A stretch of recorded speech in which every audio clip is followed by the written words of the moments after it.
Olá, saudações, sejam muito bem-vindos a mais um programa Por Dentro da Pós, promovido pela Pró-Reitoria de Pós-Graduação e Pesquisa do Centro Universitário Internacional Uninter. Eu sou a professora Priscila, atuo como tutora e docente dos cursos de pós-graduação na área da saúde. E hoje, para discorrer sobre a temática muito relevante nesse mês de outubro, falaremos sobre o Outubro Rosa. E para me ajudar nessa conversa aí, nós contamos com a presença da professora Vaniele, que é enfermeira e também atua como tutora dos cursos da pós-graduação na área de saúde. E temos também a ilustre presença da Jaqueline Fabris, que ela é uma empreendedora que está finalizando o seu tratamento contra o câncer de mama, que irá compartilhar conosco a sua história, a sua experiência. Trará informações muito relevantes. Então, antes da gente começar nosso bate-papo, é importante esclarecer que o câncer de mama, segundo o INCA, ele nada mais é do que o crescimento anormal de células que pode vir a invadir outros tecidos e tem o potencial invasivo, o potencial de neoplasia. O INCA estima que somente nesse ano de 2024 tenhamos aproximadamente 75 mil novos casos de câncer de mama. Ainda é importante informar que existem vários tipos de câncer de mama, desde aquele que tem o seu crescimento lento, aquele do crescimento mais rápido, agressivo e com alto potencial de invadir e acometer outros órgãos e tecidos. É importante dizer que todos os casos de câncer, quando descobertos, diagnosticados precocemente no seu início ou antes do desenvolvimento de um câncer de mama, há um grande potencial de cura e de um bom prognóstico. Hoje, todo o tratamento do câncer de mama, ele é assistido, ele é ofertado pelo Sistema Único de Saúde, pelo SUS. Referente ao Outubro Rosa, esse movimento ele iniciou lá na década de 1990, nos Estados Unidos, na qual uma organização não governamental iniciou toda uma movimentação para angariar recursos financeiros, recursos de profissionais, também equipe multidisciplinar, para dar assistência às mulheres que estavam em diagnóstico ou em tratamento do câncer. Mundialmente, o câncer de mama é o segundo tipo de câncer que mais acometem as mulheres, perdendo apenas para o câncer de pele.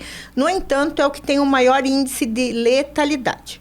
No Brasil, a Lei número 13.733 do ano de 2018 estabeleceu o Outubro Rosa como medida, como um período para comemoração mensal para a promoção de eventos, palestra, capacitação de profissionais da saúde, iluminação de prédios públicos também com a cor rosa, de forma a fomentar a conscientização da população.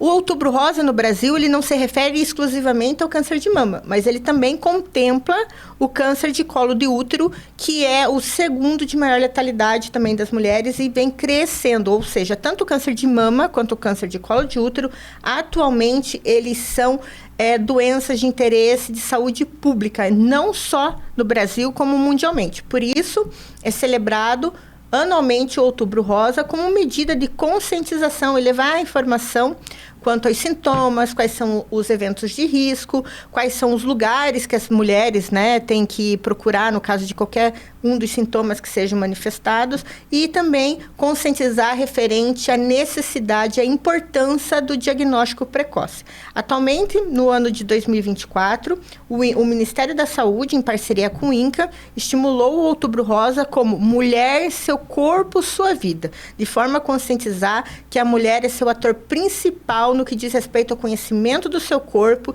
e também responsável pela sua integridade física e mental e como ela deve se autoconhecer o próprio corpo para reconhecer qualquer sinal diferente, qualquer anomalia aí para poder procurar um serviço de saúde. Ok? Agora nós vamos iniciar o nosso bate-papo. Quero agradecer as ilustres presenças da professora Vaniele e também da Jaqueline, que está nos acompanhando. Minhas queridas, muito bem-vindas. Obrigado pela participação, pela disponibilidade também. Para mim é uma honra estar aqui falando sobre um tema que é muito relevante, que a gente precisa, estar sempre atento e se cuidando, se conhecendo, né? E para mim é uma honra estar aqui do lado da professora Priscila e da Jaqueline, né? A Jaqueline é uma empreendedora do ramo da beleza, né? Eu conheço a Jaqueline com trabalhos lindíssimos que ela desenvolve na profissão dela, até sigam ela aí nas redes sociais. E agora, Jaque, você pode contar pra gente como que você descobriu o câncer? Quantos anos você tem? Conta aí um pouquinho pra gente. Eu tenho 38 anos, descobri o câncer, vai fazer um ano ainda, né? Mês que vem, completo os 39. E como a maioria das mulheres, eu pensava que esse tipo de doença não acometeria essa faixa de idade, né? E foi num procedimento estético, numa massagem com quiropraxia, que eu senti uma dorzinha no meu seio. Eu sempre tive os meus exames em dia, até quando eu descobri, fazia 4 meses que eu tinha feito a última ultrassom de mama e não tinha acusado nada, não tinha nenhum tipo de cisto. E quando eu senti aquela dor, já ligou um alerta. Eu esperei alguns dias, na verdade eu esperei um mês e a dorzinha não passava. E quando eu fui fazer o autoexame, eu notei que tinha um carocinho, algo pequeno. E já chamou minha atenção. Eu voltei na clínica e pedi um novo ultrassom. E nesse ultrassom, o profissional me disse que era um cisto de água. E eu questionei o porquê que estava doendo, porque os cistos não são para doer, né? Ele disse que era porque ele já tinha 1 centímetro. Olha só, de outubro para fevereiro, mais ou menos, do outro ano, já havia um cisto ali de 1 centímetro, como o crescimento foi rápido, né? E levei na médica, a médica disse para eu não me preocupar, e que era para eu voltar em 1 ano, que era só um cisto de água, ele ia sumir. Só que o tempo foi passando e como aquele crescimento foi gradual, eu fui perceber, fui me lembrar que ele tinha 1 centímetro, fui tentar resgatar na minha mente o tamanho que eu sentia aquele cisto no início de 2023, e eu percebi que ele já estava grande demais. E passados uns 4 meses, eu me tocando, eu encontrei um outro cisto na axila, ao lado da mama, do lado direito. Então, voltei na clínica e aí as meninas do atendimento falaram, olha, espera completar 6 meses da tua última ultrassonografia, porque em menos de 1 ano tu já fez várias, né? E tá tudo certo. Aqui no relatório diz que é um cisto de água, não fica preocupada, volta daqui 2 meses.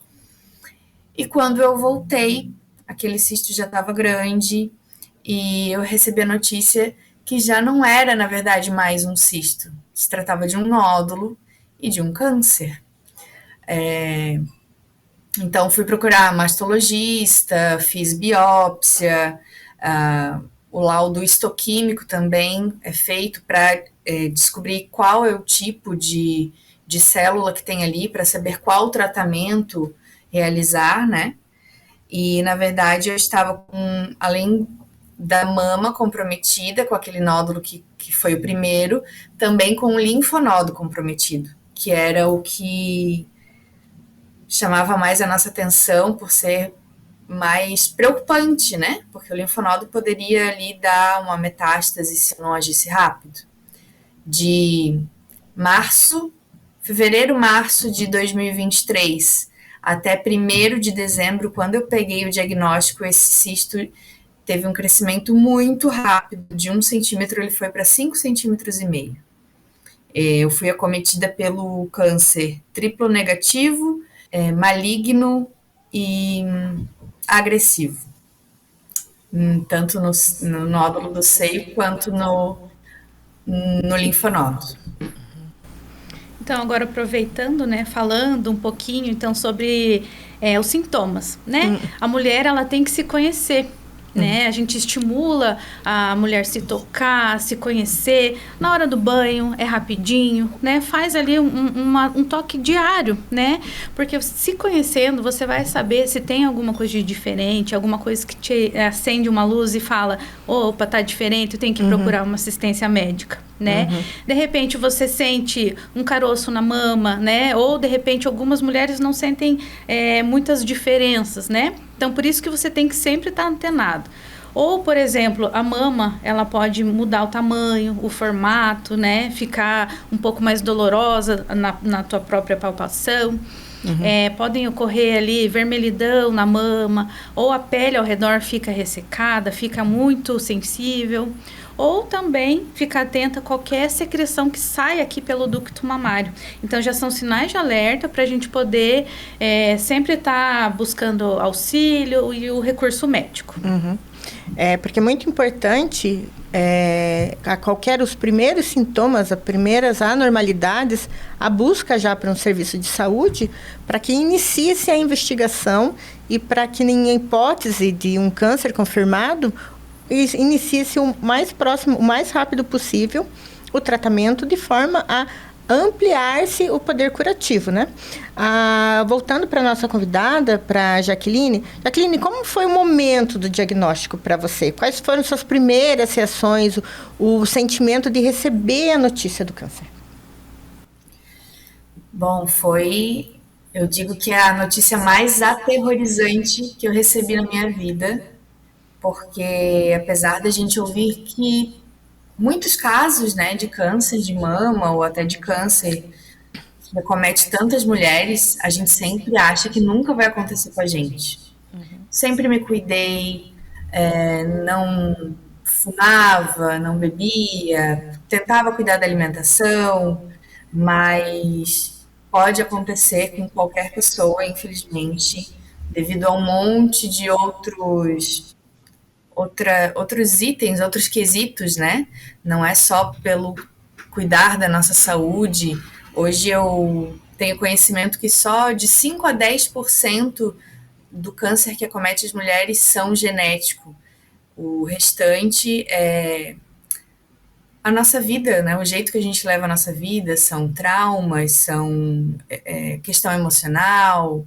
Então, foi a pior notícia até hoje que eu recebi, mas eu sempre pensei assim que eu não poderia me deixar levar por esse medo, porque é um medo muito grande que a gente tem. A gente acaba não tendo mais controle da nossa vida, porque não depende tanto mais da gente fazer algo com as nossas mãos. A gente tem que confiar nos médicos, confiar no tratamento e ter muita fé naquilo, ter a mente muito equilibrada, tentar buscar um equilíbrio, para que a gente não venha sucumbir, porque não é fácil, não é um diagnóstico fácil. Infelizmente, as pessoas elas deixam para tratar ou para buscar algum auxílio muito tardio, e não tem a mesma chance de tratamento, não tem o mesmo resultado positivo no tratamento, acabam vindo a óbito. Então, são essas notícias que são aterrorizantes, né? Os exames são muito invasivos, o ambiente hospitalar é muito pesado, porque tem todo tipo de história, todo tipo de doença. Então, a pessoa que passa por isso, ela tem que estar muito forte e ter muita fé, acreditar muito que ela pode passar por esse tempo. Reforça-se, né? Não só nós aqui na nossa fala, mas todas as campanhas de conscientização referente ao câncer de mama, intensificadas no Outubro Rosa, reforçam a importância do diagnóstico precoce. Existem, às vezes, protocolos médicos que optam por fazer uma cirurgia, fazer retirada de nódulos no seio, mesmo quando eles não têm evidência ou a confirmação de ser um câncer, né? Independente de hoje, existem vários tipos de câncer de mama documentado, comprovado cientificamente, mas tem muitos médicos que já optam pela retirada desses nódulos justamente para prevenir que venham a se desenvolver um câncer. Até aproveito rapidamente para compartilhar que foi o que aconteceu com a minha mãe há uns 4 anos atrás, na qual ela passou por todos os exames, muitos desses que a Jaqueline compartilhou conosco, deu negativo para todos os exames. No entanto, por questões da idade, do estilo de vida, pela predisposição, a médica mastologista dela optou para fazer já a retirada desse nódulo, mesmo que benigno, para que não viesse a ampliar a possibilidade de desenvolvimento de um câncer. Então, é importante ressaltar que procedimentos cirúrgicos, eles não estão só relacionados à neoplasia, mas também como questões de prevenção. O câncer, hoje, ele tem praticamente 2 tipos de tratamento, que é o tratamento local, que é através de cirurgia ou com a radioterapia, e tem os tratamentos sistêmicos, que aí entra a quimioterapia, imunoterapia, terapia celular, e geralmente eles atuam para, no caso, ou no início do câncer, ou na hipótese de metástase, a tentar prolongar e melhorar a qualidade de vida do paciente até para chegar no ponto da cura. E Jaqueline, quando diagnosticada, confirmado o diagnóstico do câncer, quais foram os maiores desafios que você enfrentou? Os primeiros desafios, assim, logo no início, foi saber que eu ia fazer a quimioterapia e de ouvir de outras pessoas, de outras mulheres que eu já convivi, que já fizeram o mesmo procedimento. Eu já sabia que não ia ser fácil, porque é uma medicação muito invasiva, né? Faz cair todos os pelos do nosso corpo, todo o cabelo, sobrancelhas, cílios, e dá a gente fica com o corpo muito debilitado, muito cansado. Então, o primeiro desafio foi esse, eu lutar e tentar ter esses efeitos no meu corpo. Então, tudo que vinha à minha mão para fazer, eu pesquisei bastante.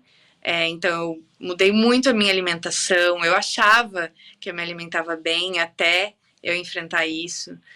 Então, precisei mudar toda a minha alimentação. Eu era uma pessoa que eu não comia frutas, por exemplo. Eu não bebia água. Hoje eu bebo 2 litros de água por dia. E me ajudaram demais.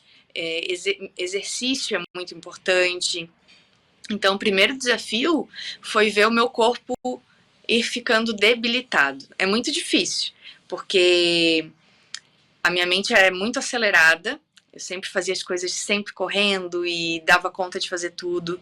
E quando eu notei que o meu corpo não acompanhava mais a minha mente, é bem complicado, difícil, porque a gente se sente um pouco paralisada, um pouco inútil, assim, sabe? De não conseguir mais realizar aquelas tarefas cotidianas.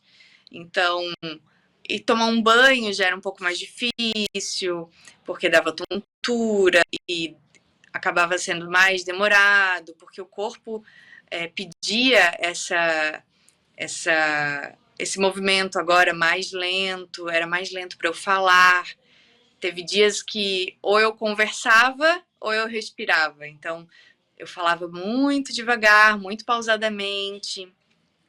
As dificuldades para dormir também, essas ainda eu tenho um pouco até hoje, porque a medicação, eu acredito que ela fica no nosso corpo por um tempo ainda, né?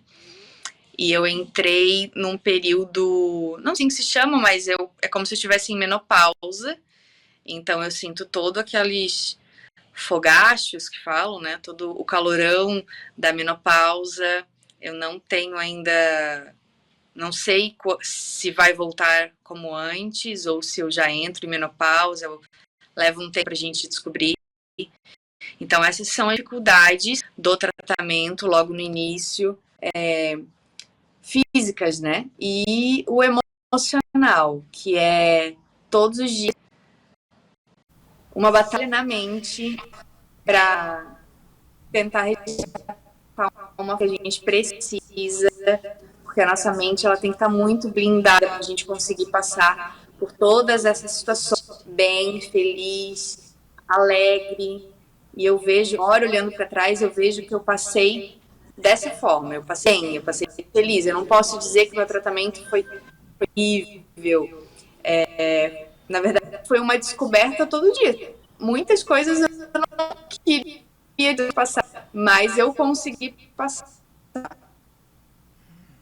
E agora falando então um pouquinho, né, sobre os exames. Quais são os exames, né, que a gente faz para ter o diagnóstico? Então, volto a falar a necessidade da gente se tocar, a gente se conhecer, né?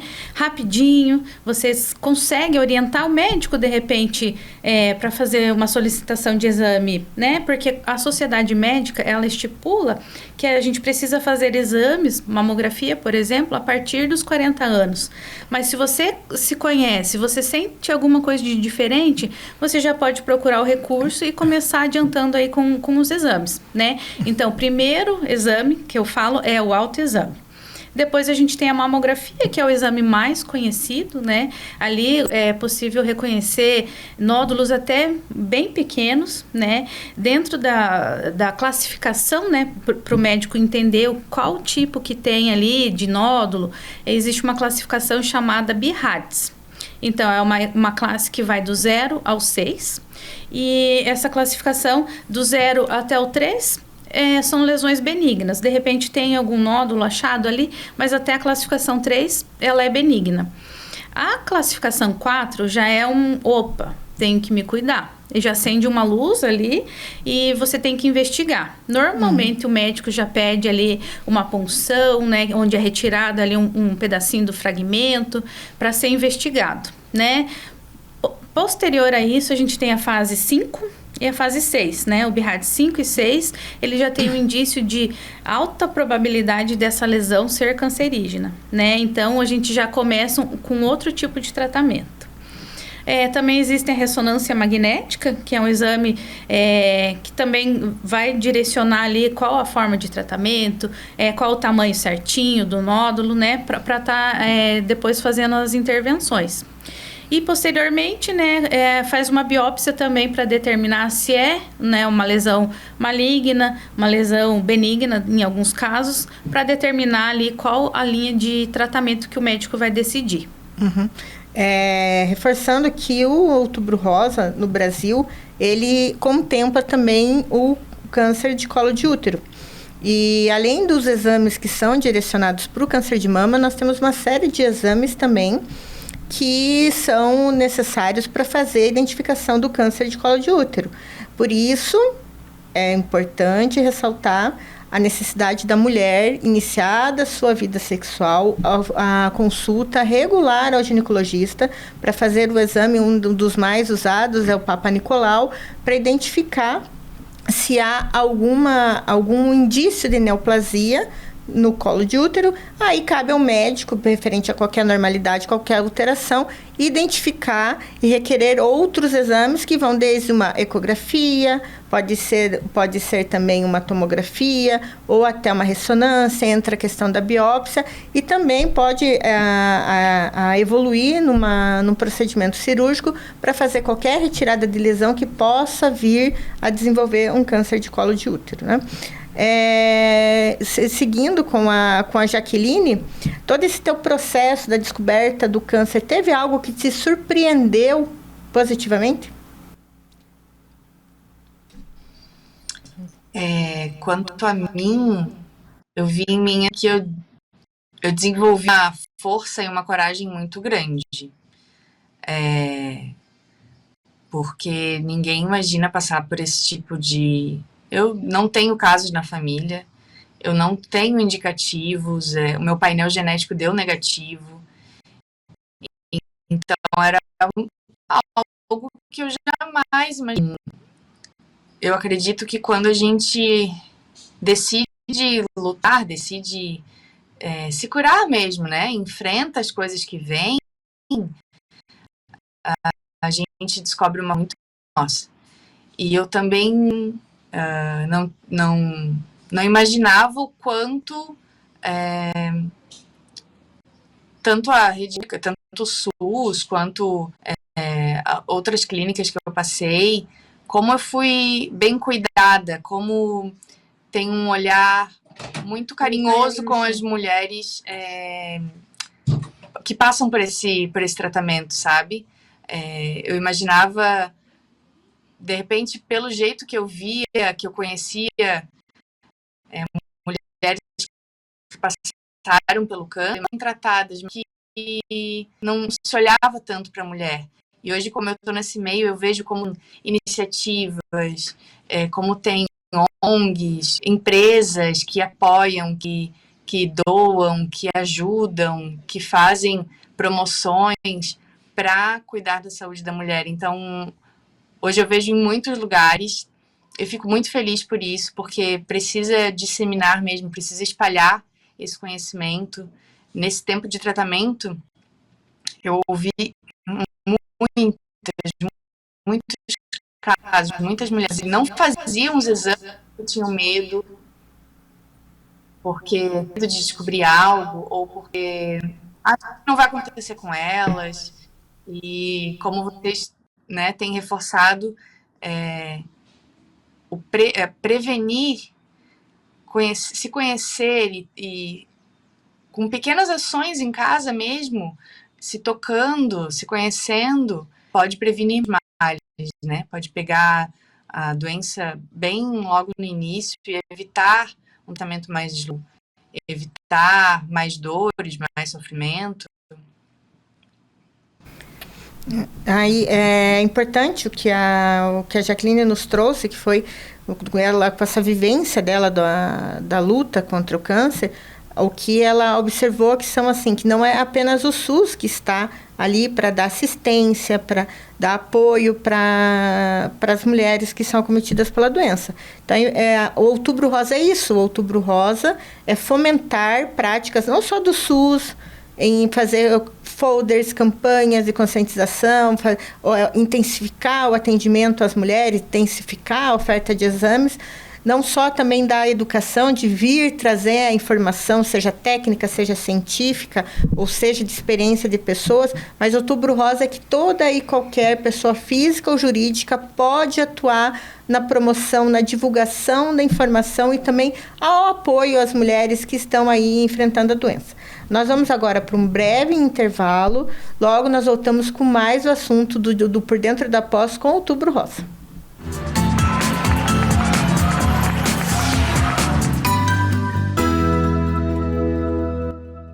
Ei, por que a maioria que faz pedagogia à distância escolhe a Uninter? Enfermagem também, viu?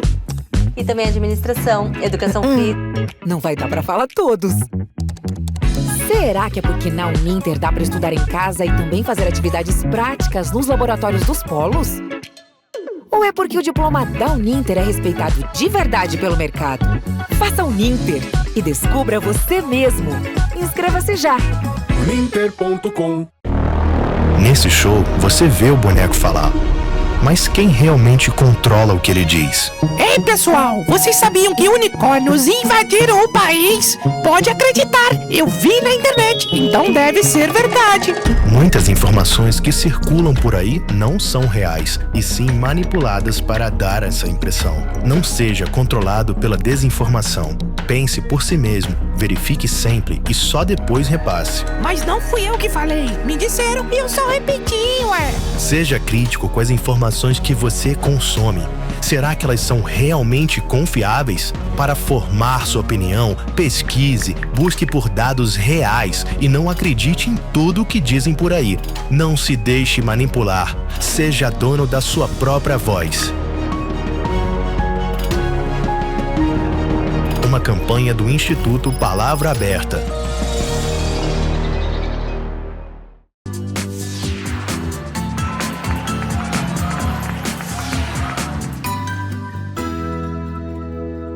Retornamos com o segundo bloco do programa Hoje por Dentro da Pós sobre o Outubro Rosa. Comigo estão aqui a professora Vaniele, que é enfermeira e atua como tutora dos cursos da pós-graduação em saúde, e a presença mais que especial da Jaqueline Fabris, que está terminando o seu tratamento contra o câncer, que veio aqui compartilhar conosco a nossa história, não é mesmo, professora Vaniele? Exatamente. Jaque, então, continuando aqui, pode contar pra gente se você recebeu algum apoio terapêutico emocional, o que tem feito a diferença para você nessa parte psicológica, né? O que você tem recebido de apoio que te ajuda a ser forte e perseverante como você está? Nesse tempo a gente precisa muito, muito alinhar os pensamentos, porque nós lidamos com muitas emoções que são desconhecidas, né? Então, lidar com uma doença, a nossa vida tá ali numa linha dividida entre a vida e a morte mesmo. A gente escuta muitos casos, infelizmente, durante o tratamento. Durante o tratamento, perdi pessoas que eu conversava, trocava experiências comigo. Então, a gente precisa ter a mente muito forte. O profissional terapêutico, né, fazer acompanhamento psicológico é muito importante. Eu faço acompanhamento psicológico. O SUS também oferece acompanhamento para as pacientes, porque a nossa mente precisa estar muito alinhada mesmo. E eu também me apeguei muito mais à espiritualidade, à religião, com Deus. A gente acaba tentando entender ou ir atrás de respostas, né? E muitas vezes a gente não vai encontrar.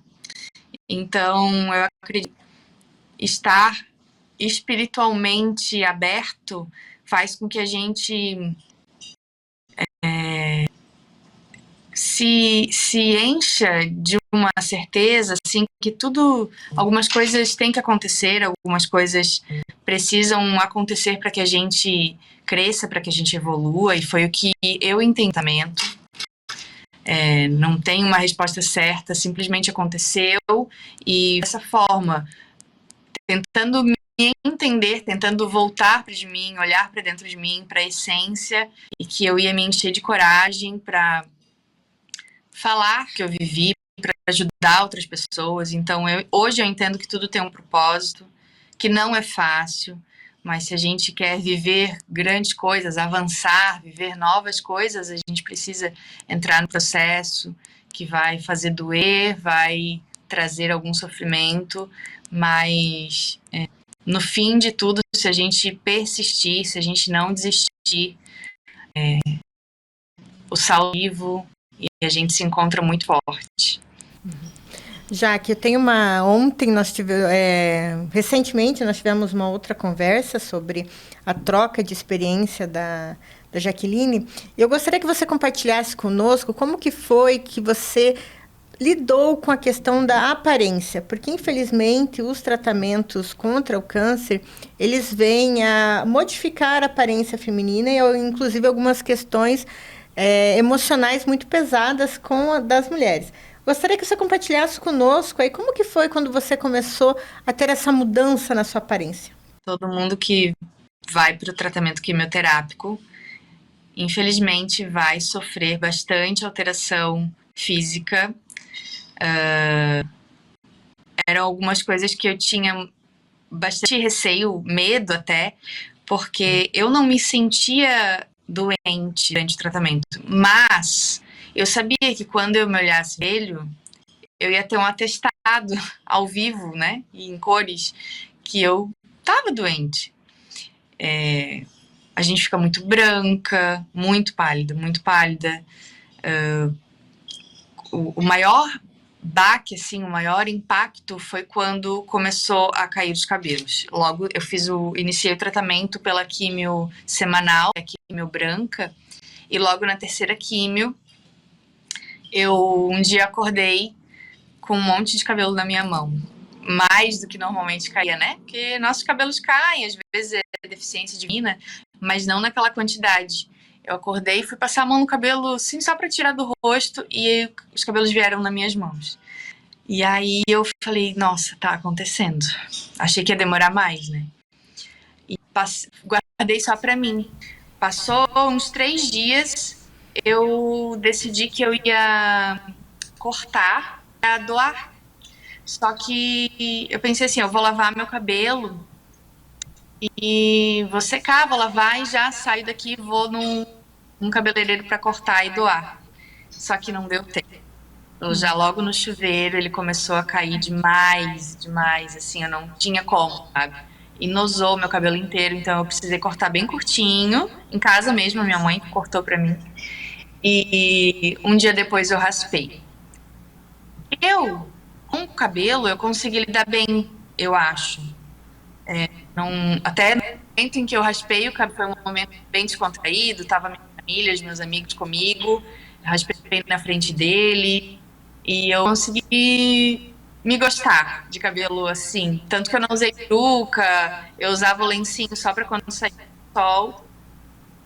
Mas a questão de ficar muito branca, muito pálida, eu sou mais magrinha, então em alguns meses eu fiquei muito mais magra. Em relação com dava mais fraqueza ainda, né? Cílios caíram, então aparentava demais que a gente passa por essa doença. Não tem como não aparentar, mesmo que a gente se maqueie. Então eu acho que isso é o principal, principalmente para as mulheres que passam por isso, eu acho que é o que machuca, né? Não me considerava muito vaidosa, mas é um grande o que essa medicação faz. E dentro dos centros onde eu dei, era a principal reclamação das mulheres, assim. Tentava se embelezar com os lenços, brincos, maquiagem. E por ter essa diferença na aparência, né? Eu acho que é isso que torna a doença triste para as mulheres que tratam. Porque não é só algo interno que está acontecendo. Por mais que eu estivesse bem feliz, eu estava sorrindo, mas quem me via sabia que eu estava tratando. Porque era além, né? Era além de mim. Cabelo sem cílio, celha, muito branca. Então eu acho que isso torna a doença mais... Agora, então, falando um pouquinho, né, sobre os fatores de risco. A gente já falou, né, sobre os exames, mas tem outras coisas que a gente tem que ficar sempre antenado, né? Fatores de risco genéticos, por exemplo.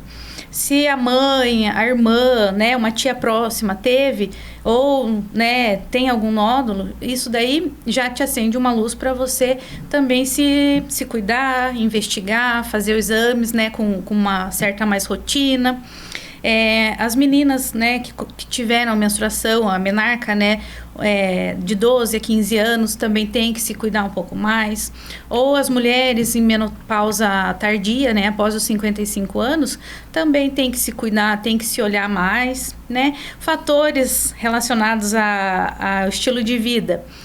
Sedentarismo, obesidade, né, consumo de álcool, cigarro, né? A gente tem que estar se cuidando também com relação a todos os fatores que envolvem a nossa vida. Infelizmente, por mais que o câncer de mama, o câncer de colo de útero, eles sejam de importância de saúde pública a nível mundial, global, há muitos estudos voltados principalmente para tratamentos mais efetivos, menos invasivos, assim como os exames com maior precisão e de forma menos dolorosa às pacientes que tenham que se submeter a algum tipo de exames.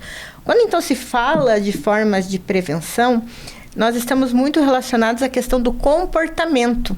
Como a própria campanha do Outubro Rosa de 2024 diz, mulher, meu corpo, minha vida. Então, a mulher como responsável pelo próprio corpo, reconhecer os primeiros sinais, reconhecer qualquer sinal de alerta, qualquer sintoma que às vezes assim, que são considerados os indícios de um possível desenvolvimento do câncer. Então, quando se fala de medidas de prevenção, estamos falando principalmente da questão comportamental. Como a professora Vaniele já falou algumas vezes, que é a questão do se autoconhecer, se tocar, ter aquela rotina, aquela responsabilidade de sempre consultar um médico, seja para fazer uma ecografia, seja para fazer um exame preventivo do colo do útero, mas as mudanças de rotina também envolvem a prática de atividades físicas, reduzir ter aquele controle, aquela manutenção do peso corporal, cuidar da dieta, né, evitar gordura saturada, evitar excesso de carboidratos. Temos aí também evitar o uso de álcool, o tabagismo e se expor às possíveis situações que venham a ser uma causa do desenvolvimento de um câncer. Infelizmente, nós que trabalhamos na área da saúde, alguns profissionais que eles estão constantemente expostos a fontes de radiação, que pode também vir a mais tarde comprometer a saúde e desenvolver um câncer. Então, para o profissional da saúde, também é muito importante, principalmente sendo mulher, seguir todos os planos de saúde ocupacional que diz respeito à vacinação, que diz respeito à questão de exames, a cumprir protocolos de trabalho que venham a assegurar a integridade física do profissional, que também é visto nessas campanhas de Outubro Rosa como um ator importante no controle e prevenção da doença. Então, as pessoas, hoje em dia, com o nosso estilo de vida, é muito difícil nós dizermos, vamos evitar a exposição a agentes de risco, como o tabagismo passivo, a poluição, mas aquilo que nós pudermos ter a opção de evitar, nós temos que, assim, adotar como um padrão de comportamento, pensando no nosso bem-estar e também na nossa saúde. O ano passado, nós tivemos um programa de rádio promovido pela TV Uninter, no qual também foi falado do Outubro Rosa. Também nós levamos na época uma paciente que estava também finalizando o seu tratamento contra o câncer, assim como a Jaqueline. E no final do programa nós perguntamos para ela, foi até a Caroline Elísio. Nós perguntamos, ela compartilhou toda a história dela, as dificuldades, quais que foram os desafios, as superações que ela passou. E no momento, para finalizar, eu perguntei para ela, falei, e qual é o seu sonho? Qual é a mensagem que você deixa para as mulheres? Quando falada do sonho, ela falou, olha, eu já sou mãe, mas eu tenho o desejo de ser mãe novamente, né? Mesmo passando aí, a gente sabe que após um processo de quimioterapia, a parte hormonal da mulher também muitas vezes fica comprometida, ou ela sofre alterações significativas que podem alterar várias condições aí. E ela ontem, né, fazendo toda essa promoção dos programas relacionados ao Outubro Rosa, promovidos pelo Centro Universitário Internacional Uninter, ela me chamou no Instagram e veio compartilhar que depois de um ano da nossa conversa, se encerrado um ano o tratamento dela, que ela vai ser mãe novamente. Então, para acender aquela esperança das mulheres, né? E agora, voltando para a nossa convidada, para Jaqueline. Jaqueline, queria que você passasse a sua mensagem para outras mulheres referente à responsabilidade que cada uma tem com o seu próprio cuidado, a sua mensagem de se você hoje, como uma paciente em término do tratamento, o que você teria para falar pelas mulheres que estão passando pelo tratamento e qual é o seu sonho? Durante esse tempo de tratamento, eu fiquei exposta a muitos discursos de outras mulheres, ou que já passaram pela doença, ou que não tinham contato nenhum. E durante a nossa fala, eu lembrei sobre a mamografia. Foi a primeira vez que eu fiz a mamografia. Assim que eu tinha um câncer. E as mulheres ao meu redor, amigas, clientes, até minhas tias, minha mãe, me assustaram demais com esse exame, que iria doer, que eu iria ter um esmagamento na mama, e é um exame que demora. E eu fui fazer o exame muito assustada. E eu ouvi muitas mulheres dizendo que não faziam a mamografia, até mulheres com mais idade, porque tinham medo, porque ouviram que doía. Então, um discurso totalmente errados, sabe, que pisam a mulher e não deixam que ela descubra essa doença antes e permita tratar antes, né? Então, hoje, depois de toda essa experiência que eu tive, o meu sonho é poder no meio disso que estão falando ao contrário, porque eu recebi uma enxurrada de comentários e de gostam muito quem está passando pela doença. Eu tive poucos modelos de mulheres, pouquíssimos mesmo, 3, 4 mulheres passaram por esse processo que eu passei e que ficaram bem, e que também tem uma amiga com a doença e logo depois engravidou, que é algo que não é tão comum, né? Devido a tanto que ocorre no corpo da mulher. Então, hoje eu tenho muita de ser essa voz, sabe? De espalhar essa informação. Olha, é difícil, mas não acontece só o lado ruim. Tem muita coisa boa que acontece, tem muita coisa que a gente descobre uma força incrível, uma coragem maior ainda dentro da gente para poder ajudar mesmo. Porque a gente tem muita informação ruim, até livros, filmes. Nunca vi um final feliz para quem passa por essa doença. Eu sou um final feliz e eu sei que muitas mulheres tiveram um final feliz com isso e aprenderam coisas que jamais aprenderiam vivendo a vida de antes e encontraram uma força maior ainda. E eu tenho certeza que, assim como eu, elas não evitariam mais passar por isso para descobrirem como elas são hoje. Então, hoje eu vejo assim, a minha mensagem, o meu desejo é que as pessoas passem esse processo, porque dá para passar, porque é só não desistir, porque depois dessa porta do medo vem vem a colheita dos frutos, né? Dos frutos bons, de poder evoluir, de poder se sentir melhor como um ser humano, de ver que a gente evolui mesmo, que a gente encontra uma força, uma coragem da gente que antes não encontrar. E você comentou do seu sonho, né, que é transpor a sua mensagem, compartilhar a sua experiência de vida. Nós estamos aqui, né, dando esse pontapé inicial aí nessa concretização desse seu sonho.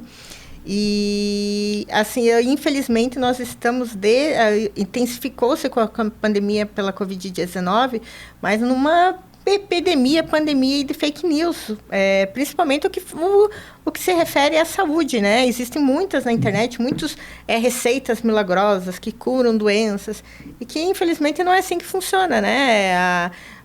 A ideia também do Outubro Rosa, a ideia de nós estarmos aqui é de trazer informações técnicas, informações científicas, né, trazer o compartilhamento de informações de pessoas que passaram por todo o processo. Como a Jaqueline falou, me disseram que doía, me disseram... Infelizmente, isso é muito estigmatizado. É muito estigmatizado também a sentença de morte das mulheres que passam pelo câncer de mama, que felizmente está crescente o número de pessoas, de mulheres que combatem o câncer, que vencem o câncer, que chegam à cura, né? Então, até, professora Vanelli, se puder falar o que diz a nossa campanha aí do Outubro Rosa desse ano? Na verdade, a gente pode acessar, né? A gente tem aqui um material, né? A divulgação da campanha do Outubro Rosa. Para você acessar aí de casa, é gov.br/saúde da mulher. Né, ali você vai encontrar várias informações, né? Uhum. Inclusive, está nesse site do Ministério da Saúde, em parceria com o INCA, o Instituto Nacional do Câncer, existem materiais que, para você que não é do ramo da educação, que não é do ramo da saúde, você pode utilizar para você ser promotor dessa campanha. Campanha essa que coloca a mulher como ator principal da sua própria vida e a necessidade do autoconhecimento. O autoconhecimento porque, infelizmente, nós, seres humanos, nós somos fadados a procurar a ajuda médica quando nós já estamos doentes, quando a situação já está mais difícil de se tratar. Então, é muito importante nós ressaltarmos aqui, você que nos assiste, a transmitir essa mensagem de qualquer sintoma, qualquer anomalia, qualquer diversidade, qualquer sintoma diferente, procurar uma unidade de saúde. Lembrando que o câncer de mama, ele é assistido ele tem o seu tratamento custeado pelo SUS. Não é apenas o tratamento do câncer em si, mas todo o acompanhamento por uma equipe multidisciplinar para dar maior assistência para que a mulher, assim como a Jaqueline teve uma experiência que ela pôde retirar muitas informações positivas, muitos momentos de superação, para que outras mulheres também passem por isso, né? Para nós, infelizmente, estamos chegando nos momentos finais aqui. Professora Vanelli, quais são suas considerações? Então, a gente tem que usar, né, a informação combinada com a prevenção, se conhecer, né, se tocar. Então, eu estimulo você, mulher aí, né, a utilizar, né, os recursos que a gente falou hoje, né, se cuida, né, e sucesso para todas nós. Eu agradeço imensamente, Jaque, muito obrigado por compartilhar conosco a sua história, a sua experiência de vida. Desejamos todo o sucesso do mundo para você, uma vida longa, uma vida realizada, né? Só as palavras finais para quem nos assiste.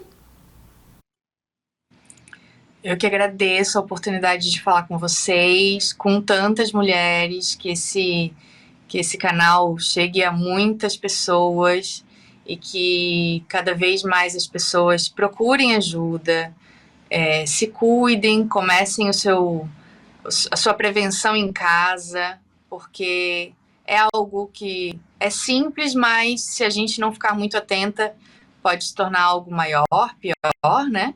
E muito obrigada pela oportunidade de contar minha história e fico à disposição de vocês.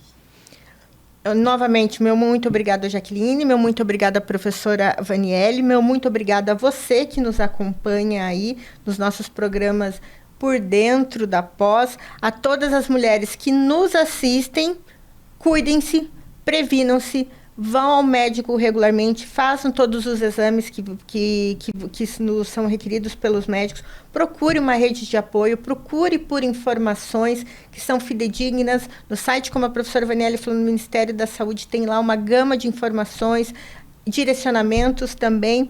Fiquem bem e até a próxima.